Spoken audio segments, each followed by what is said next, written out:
Yung kasi kung paghiwalay, mali pala yung naisabi kong ano dyan, ano, dapat bang ihiwalay, dapat lang pala, hindi pa alisin yung term na ginamit ko dyan.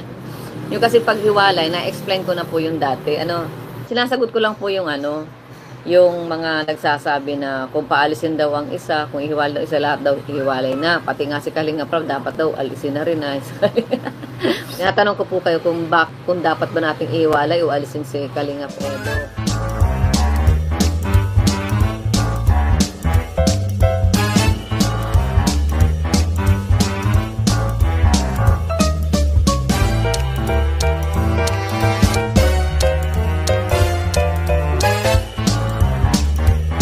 Bakit niyo po paalisin si Edo Kalinga? O kayo po ang tinatanong ko, guys. Sige nga. Dapat bang paalisin si Kalingap Edo sa Kalingap? Dapat bang alisin sa Kalingap si Kalingap Edo? Sige nga. Sino po ang masagot? Para sagutin natin. Kasi po, merong mga nagsasabi kasi na kung paalisin daw ang Rochelle, dapat daw pati daw sila. Ang Edsy, ang si Papa Dan, si Edo, si ano, dapat daw paalisin na rin. Yan. Namimili lang daw guys tayo. Kasi yung pong pag-separate, hindi man paalisin, yung ihiwalay lang. Yung kasi kung paghiwalay, mali pala yung naisabi kong ano dyan, ano, dapat bang ihiwalay, dapat lang pala, hindi paalisin yung term na ginamit ko dyan. Yung kasi paghiwalay, na-explain ko na po yung dati, ano, sinasagot ko lang po yung ano, yung mga nagsasabi na kung paalisin daw ang isa, kung ihiwalay daw isa, lahat daw ihiwalay na. Pati nga si Kalinga Prab, dapat daw alisin na rin na. Tinatanong ko po kayo kung dapat ba nating ihiwalay o alisin si Kalingap Edo sa Kalingap. Actually po, ang inihiwalay lang po natin ay kapag, yun na nga, tama po kayo, kapag meron ng community, ang isang grupo, ano, kapag meron na siyang sariling community, ibig sabihin, kaya na niyang mag-solo, mag-isa. Meron na siyang matatag na community. Yun, pwede na yung isang criteria po yun na pwede nang ihiwalay. Sa case ni Kalingap Eds, ni Kalingap Edo, wala po siyang community, ano? Wala siyang Edo Boys, Do Boys, o anumang boys. Wala po siyang gano'n na nakapaligid sa kanya. Wala rin siyang sariling reactor, yung Kalingap Edo Reactors, walang ganon. 'Di ba? Sa ngayon, si Kalingap Edo, katulad nung binanggit ninyo diyan, tama si Babes Limas. Si Kalingap Edo ay staff ni Rob. At the same time, siya po ay vlogger din kasi nga meron siyang channel, pero meron po siyang schedule. May schedule lang siya na mag-scout, mag-charity. Kapag hindi oras ng trabaho niya kay Kalingap Rob. Kaya lang po, sa ngayon, si Kalingap Edo po ay staff ni Rob at saka wala pa po siyang sariling community. So, hindi pa niya kaya o hindi pa siya pwedeng ihiwalay. Mga Kalingap, mga ka-Adonis, natatawa na lamang ako kapag may mga tao talaga na hindi ko maintindihan, na hindi ko alam kung ang kanila pong utak ay nasa talampakan o nasa tuhod o nasa balikat, parang kumakanta ka ng head and shoulders, knees and toes. So ngayong nakahiwalay na si Rowell of Malalag sa Kalingap, in good faith, sa mabuting layunin, may mga talaga namang mga buwisit na nag-iisip na sinasabing, since pinaalis nyo si Rowell of Malalag, ang Rochelle, sa Kalingap, paalisin nyo na rin yung iba. Kagaya nila Kalingap Edo, Kalingap Dan, at kung sino pa dyan. Inisip ko tuloy na hanggang ngayon, hindi talaga nila naiintindihan yung pinaka-purpose. Para silang mga estudyante na hindi matututo sa klase, na puro back subject na lang ang pinaggagawa sa buong buhay nila sa paaralan. Subalit ito ay hindi paaralan. Ito ay mundo ng tunay na buhay. Na dapat hindi na tayo gumagawa pa ng mga kapalpakan. Sapagkat hindi sa lahat ng oras, kagaya ng ginagawa natin sa eskwelahan, na kung tayo ay may mali, ang ginagawa lamang natin ay erase ng erase o delete ng delete.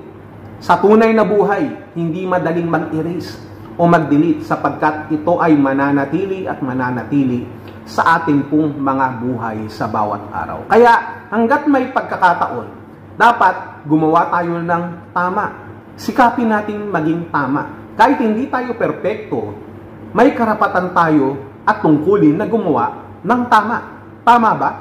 Kaya kung tama ang sinasabi ko, gawin mo kung ano ang tama para hindi ka namin pag-isipan na ikaw ay may tama.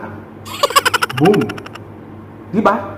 Dito nga sa napanood natin, sa vlog, sa live ni Mami Edna, no, na may katanungang marapat ba na alisin na si Kalingap Edu sa Kalingap? Which is, kinorek naman ni Mami Edna na ang dapat na salita na ginamit niya ay si Kalingap Edu ba ay marapat na ihiwalay sa Kalingap. Yun daw ang tamang salita o tamang word na ating ginagamit. Baka naman gawing issue nyo pa yan. Ikinorek na nga yan ng ating pong ina ng Kalingap at guru pa yan. Maestra na dapat din naman nating pinakikinggang maigi kung ano ang kanyang sinasabi para nakukuha natin yung sustansya ng bawat kataga na ipinapaliwanag ni Ate Edna Vlogs para hindi puro sabaw ang ating utak, para magkaroon ng sustansya, makinig ka. Hindi pa pwedeng kagaya ni Ruel of Malalag ng Rochelle Community na ihiwalay na si Kalingap Edu sa Kalingap. Bakit? Alam nating maraming taga-suporta sa Edu, pero wala naman siyang kagayang komunidad ng kagaya ng Rochelle. Wala siyang reactors, wala siyang grupo na kagaya ng Raw Boys o ng K-Boys. At isa pa, siya ay staff din naman ni Kalingap Rab. Kung iisipin natin, yung sinasabi ng iba na alisin na rin si Kalingap Edu sa Kalingap, hindi talaga kayo nakakaintindi.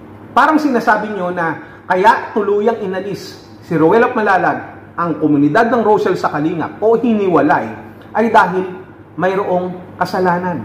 Which is hindi naman pinag-uusapan natin dito yung pagkakamali o kasalanang nagagawa ng isang tao. Ang pinag-uusapan natin dito, yung malaking larawan na paulit-ulit na namin sinasabi na hindi nyo makita-kita sapagkat ang inyong mga mata ay nakapikit. Dumilat ka naman. Dumilat ka naman para makita mo naman ang ganda ng buhay at hindi puro pangit ang nakikita mo. Sa iyong kapaligiran, tumingin ka. Tumingin ka. Intindihin mong maigi, pakinggang mong maigi yung paliwanag ni Ate Edna Vlogs.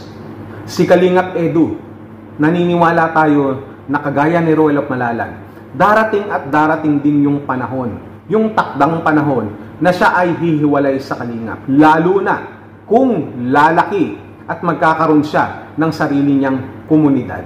Hindi nakakapagtaka at walang imposible sapagkat kagaya ni Ruel of Malalag, mayroon ding potensyal na magtagumpay si Kalingap Edu at magkaroon ng kanyang sariling komunidad sapagkat masipag si Edu, mapagpakumbaba, may mabuting layunin at hindi mapagsamantala.